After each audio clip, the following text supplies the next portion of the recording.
We've talked about creepy areas and locations on this channel before, and a lot of these areas have been islands that have a dark story or background. It's safe to say that islands are some of the best settings for scary locations because it can be easy for the world to forget about them and leave them to their own isolation. Well, today we're going to take a look at just that. So here are the 7 creepiest islands on Earth. Number 7 is Hart Island. Situated in New York City, Hart Island is a small piece of land that is only around 1/4 mile wide, but it still has a long and dark history regardless. In 1865, it was used as a prisoner of war camp for 4 months, and in that short amount of time, 235 prisoners died at the camp. It was also used as a sanatorium for tuberculosis where patients would be quarantined and often left to die. As well as this, the island has been the home of a boys' reformatory and a psychiatric institution, so it's safe to say that most of the island's history has been quite disturbing. So much so that it was converted into a cemetery in the mid-1800s. There are over 1 million bodies buried on this small island, a lot of whom are unidentified and 1/3 of which happen to be infants or stillborn babies. Today, Hart Island is the largest tax-funded cemetery in the world. Number 6 is Rebirth Island. Situated in Central Asia, Rebirth Island is a derelict, run-down area in the Aral Sea that has a disturbing past. It used to be the home to over 1,500 people, but that began to change in 1954 when the Soviet Union used the island and created a biological weapons test site. After that, the area was used consistently for a wide range of experiments, and this would turn out to be the island's downfall. In 1971, an accidental release of weaponized smallpox infected 10 people in a nearby town, 3 of whom died.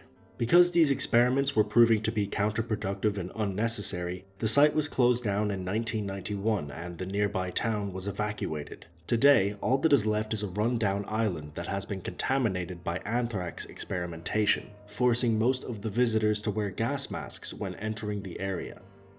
Number 5 is Monkey Island.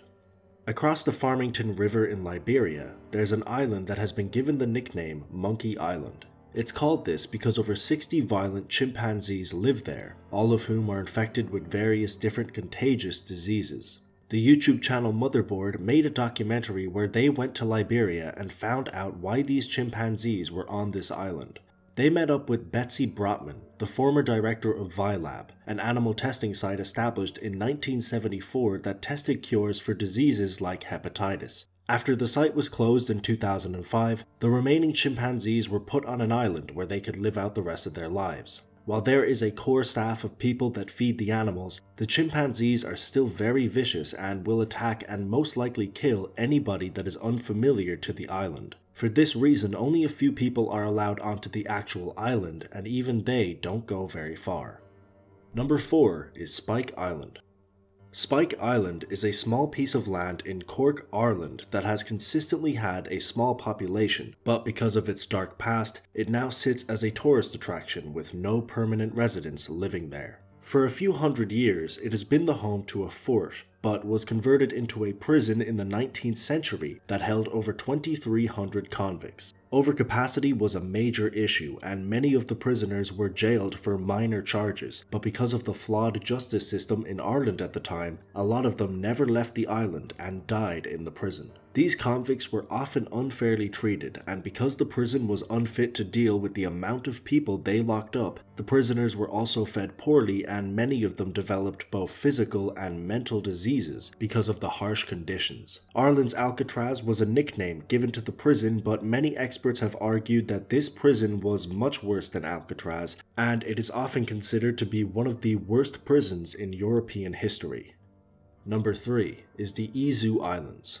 The Izu Islands are actually a collection of over a dozen volcanic islands that are a part of the Tokyo Prefecture in Japan. While some of the islands have small populations, almost half of them are completely abandoned. This is because the islands are rampant with volcanic activity, which not only give the islands a foggy Silent Hill type vibe, but also force the residents of the populated islands to wear gas masks every time they go outside. Because of the consistent threat of volcanic eruptions, many deaths have occurred on these islands. The largest of the abandoned islands, Torishima, had a population of 150 people in 1902. However, when a nearby volcano erupted, the entire population died and no one has lived on the island since. Another 31 people were killed in Miyake-jima for the same reason. Because of the volcanic activity on the islands, the residents could be evacuated at any time, and it has happened on numerous occasions in recent years. Number 2 is the Island of the Dolls. Situated in Mexico, the Island of the Dolls is a very mysterious place, and it is hard to separate fact from fiction, as there are many different accounts as to why the island is the way that it is. The story goes that a man discovered a young girl's body in a canal and found a doll next to her body. As a mark of respect, he hung the doll up on a tree in the island that he lived on. It's said that after this, he began to hear whispers and footsteps, and he believed that he was being haunted by the spirit of the dead girl. In order to find some kind of peace, the man spent the next 50 years of his life hanging more and more dolls on trees in order to please the girl and get her to leave him alone. Now, this may be nothing more than a legend told by locals, but the reality is that the island is now abandoned and covered to the brim in deteriorating dolls that give the island an extremely creepy feel. People who travel to the island also claim that they have heard whispers, and many people believe that the girl's spirit never left the island and still haunts it to this day. And number 1 is Hashima Island. Hashima Island is an abandoned piece of land that exists 9 miles off the coast of Nagasaki. The city of Nagasaki is surrounded by over 500 uninhabited islands, but Hashima is one of the most well-known and prolific abandoned islands in the entirety of Japan. This is because of its dark and long history that spans over hundreds of years. A large amount of coal was discovered on the island in the early 1800s. Because of this, coal mining became a common practice on the island, but it was often done under harsh conditions. An example of this occurred in the 1930s when Chinese prisoners of war were forced to mine for coal. This continued until the end of the Second World War, and in that time 1,300 laborers died because of the harsh and unsafe conditions they were forced to work in. Many other workers, including Japanese employees, also died on this island. Because coal mines were becoming more and more redundant, the mine eventually closed in 1974, and the island's residents were evacuated. Apart from the occasional tourists who visit this island, this piece of land is essentially undisturbed but extremely overgrown and dangerous. Many of the structures still stand today, but because of earthquakes and other natural disasters, they could fall at any time. All of this has led to the island now having a haunted feel and look. And it's no surprise that nobody has tried to repopulate the area since it was evacuated. And that's it for this video. Thanks a million for watching. If you enjoyed, don't forget to hit that like button, and if you want to see similar videos, you can consider subscribing. As always, the footage used, the music, and the sources will be linked down below. You can follow me on my Twitter and Instagram, both of which are Deburk321, but like I said, that's all for now. As always, until next time.